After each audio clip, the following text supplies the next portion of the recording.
ये हिंसा क्यों हो रही है? आप भी कई सालों से वहां पर अभी काम कर रहे हैं, क्यों हो रही है ये हिंसा? उनका कहना है कि एक लड़ाई, आपकी नजर 18 सीट लोकसभा में जीतने के बाद सीधे अब सत्ता पर है और इसीलिए एक जो परिस्थिति बनी है उसमें दोनों तरफ से टकराव पैदा हो रही है। इस हिंसा की वजह आप बताइए, क्या है आपकी नजर में?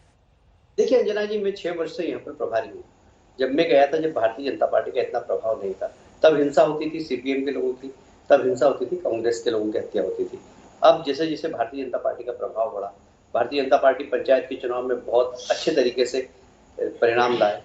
इतनी हिंसा के बाद भी हम लोग कम से कम 6 जिलों में हमारी जिला पंचायत बनने की स्थिति में थी। बाकी इन्होंने हिंसा करके हमारे कार्यकर्ताओं को अपहरण करके और नहीं बनने दी। उसके बाद लोकसभा के चुनाव आए, लोकसभा में हमने 18 सीटें जीती। कोई मानता नहीं था देश में कि हम लोग इतनी बड़ी जीत से आएंगे, पर हम 18 सीट जीते और 4-5 सीटों में हम 2-4-5 हजार से हारे। अब हम दावा कर रहे हैं कि हम 200 सीट पर जीतेंगे।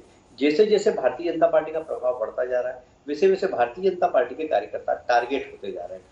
हिंसा अब पहले सीपीएम के साथ कार्यकर्ताओं के साथ होती थी, कांग्रेस के कार्यकर्ताओं के साथ होती थी, अब हमारे कार्यकर्ताओं के साथ होती है। हमारा जैसे ही प्रभाव बढ़ा, उससे ममता जी विचलित हो गई है और कुछ भी नहीं है। और इसलिए हमारे प्रभाव को रोकने के लिए डर, लेकिन उस नैरेटिव को, कैलाश जी, आप उस नैरेटिव को समझ रहे हैं? वो नैरेटिव जो बना रही है वो ये है कि ये पश्चिम बंगाल है, यहां पर अन्य राज्यों के लोग, गुजरात के लोग हर राज्य में रूल नहीं करेंगे, ये उन्होंने कहा।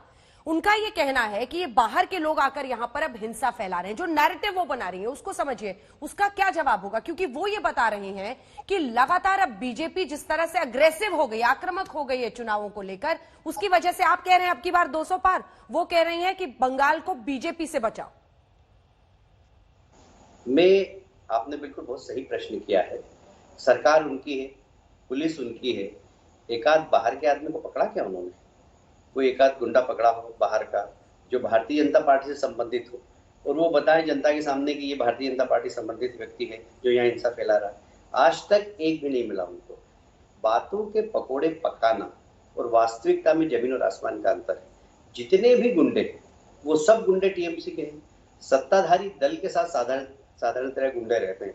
हमारे साथ कौन आएंगे इस प्रकार के लोग? हमारे कार्यकर्ता सीधे हैं, ईमानदारी से काम कर रहे हैं। हम लोग अहिंसक तरीके से वहां पर अपनी पार्टी का प्रचार कर रहे हैं। हमारा तो हिंसा पर विश्वास ही नहीं, और इसलिए जो आरोप है हमारे ऊपर वो बेबुनियाद है। वो सिर्फ पीके के इशारे पर, जिस प्रकार उन्होंने बिहार में बाहरी करके और एक वातावरण बनाया, बंगाल के अंदर वैसा वातावरण बनाने करने की कोशिश कर रही है, एक नैरेटिव बनाने की कोशिश कर रही है। पर बंगाल की जनता जानती है, क्योंकि हम नीचे तक पोलिंग बूथ तक 78,000 पोलिंग बूथ है, 65,000 पोलिंग बूथ पे हमारे कार्यकर्ता हैं। हमारा नेटवर्क आज इतना पेनिट्रेट हो गया। इस घबराहट के कारण वह इस प्रकार की हिंसा की राजनीति टीएमसी कर रही है और उसको सरकार का संरक्षण है। आप कह रहे हैं कि पीके यहां पर भी प्रशांत किशोर उनको गाइड कर रहे हैं, तभी ये बंगाली और बिहारी वाला, बाहरी वाला चल रहा है। पूरी की पूरी पार्टी उनके यहाँ गिरवे रखी हुई है, उनकी कंपनी के पास गिरवे रखी हुई, और उसको लेकर उनकी पार्टी में आक्रोश है। आज शुभेंदु अधिकारी ने उनके खिलाफ एक जोरदार रैली निकाली है। बहुत सारे विधायकों ने बगावत कर दी कि हम उनका नेतृत्व स्वीकार नहीं करेंगे। तो कुल मिलाकर ममता जी का आत्मविश्वास खत्म हो गया और इसलिए उन्होंने उस कंपनी को पूरी की पूरी चुनाव लड़ने की जवाबदारी दे दी।